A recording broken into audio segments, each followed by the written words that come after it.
আমরা এবার মৃন্ময়ী মন্দিরের সামনে চলে এসেছি। জানা যায় মল্লরাজ জগৎ মল্ল 997 খ্রিস্টাব্দে দৈবাদেশ পেয়ে এই মন্দিরটি স্থাপন করেন। এর মূর্তিটি গঙ্গামাটির তৈরি।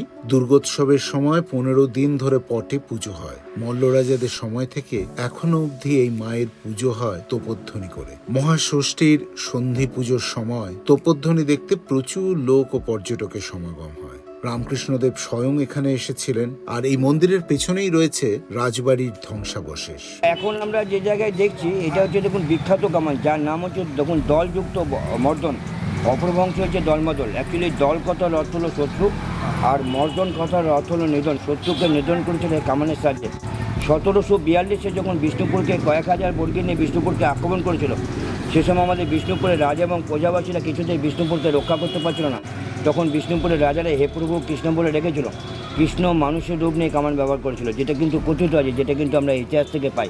এই কামানের গর্জনের শব্দে বর্গীরা সব বর্ধমানের দিকে পালিয়েছিল। বিষ্ণুপুরে এলে কী পায়? দলমদল কামান। আবার মুর্শিদাবাদ গেলে একটা কামান পায়, যার নাম হচ্ছে জাহান কোষা। এই দুটো কামান কিন্তু একজন শিল্পী বানিয়েছিল, তার নাম হচ্ছে জনার্দন কর্মকার। পুরোটাই যখন রড আয়রন। কামানটা তখন থেকে এরকমই অবস্থা যে কোনো মোর্চে বা জং লাগেনি।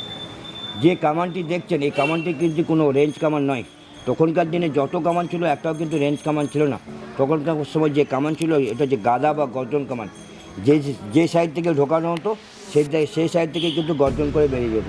এটা কিন্তু বেশি দূরে যাওয়ার ক্ষমতা নেই। এই পুরো কিন্তু ওয়েটফুল কামান।